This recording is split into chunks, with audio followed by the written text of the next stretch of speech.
하지정맥류에 대해 가장 정확하고 올바른 정보만 알려드리는 하지정맥류 대백과사전. 안녕하세요. 봄나라외과 혈관외과팀 최병서 대표원장입니다.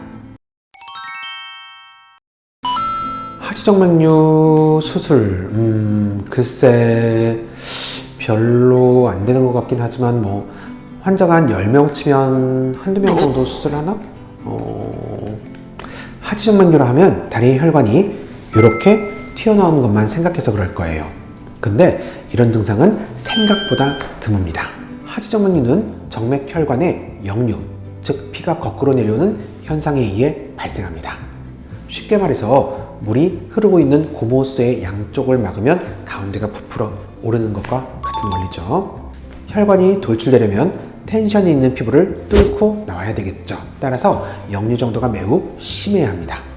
일반적으로 역류는 3mm 이상 혈관이 확장될 때 이렇게 되는데, 학회 그리고 SCI 저널 등 통계 등에 따르면 전체 하지정맥류 환자의 약 10에서 20% 정도에 불과한 정도라고 합니다. 따라서 하지정맥류로 베나실, 클라리베인, 발거술, 레이저, 고주파 등을 이용한 수술이 필요한 경우는 생각보다 많진 않아요. 아주 간단해요. 기간적으로 증상이 한 달 이상 계속되면 쉽게 의심할 수 있는데요. 다리가 저리다, 아프다, 당긴다, 시린다, 그리고 붓고, 무겁고, 가렵고, 피곤하고, 이런 다양한 증상, 특히 쥐가 나는 증상도 있을 수 있는데, 이런 증상이 한 달 이상 지속되면 의심할 수 있죠. 이는 역류가 시작되면서 나타나는 전형적인 증상입니다. 종종 이런 경우에 내가 무리해서 혹은 직업적으로 오래 서 있었거나 혹은 걷기 때문에 직업적으로 생긴 것으로 생각하시는데요. 이 정도 기간의 반복성은 역류가 발생해서 혈관이 확장됐기 때문에 나타나는 것으로, 이때 병원을 빨리 찾아주신다면 수술에 대한 부담 없이 완치까지 가능합니다. 하지정맥류 치료라고 하면 흔히 압박 스타킹 혹은 먹는 하지정맥류 약을 떠올릴 수 있는데요. 이런 비수술적 치료들은 단지 증상 완화, 일시적인 증상 완화를 위한 보조치료 개념입니다. 질병의 완치를 위해서는 어쨌든 간에 정맥의 역류를 막아야 하기 때문입니다.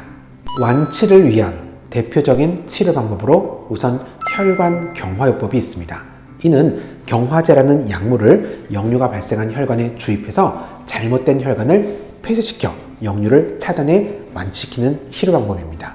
1세대 혈관 경화요법은 정확한 혈관 위치에 필요한 약물 용량 설정에 다소 어려움이 있었습니다.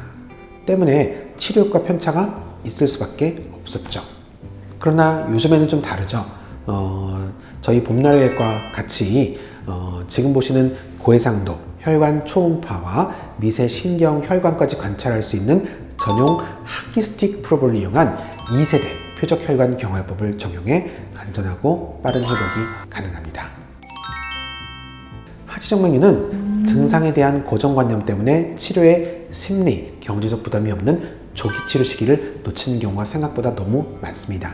따라서 오늘 방송을 꼭 기억하시고 관련된 하지정맥 증상, 다리가 아프다, 저리다, 시린다, 열감, 당긴다, 무겁고 피곤하고 쥐나고 붓고, 이런 증상이 오랜 기간, 특히 한 달 이상 지속될 경우 빨리 혈관외과 의사, 의료기관을 찾아주시기 바라며 오늘 방송을 마칩니다.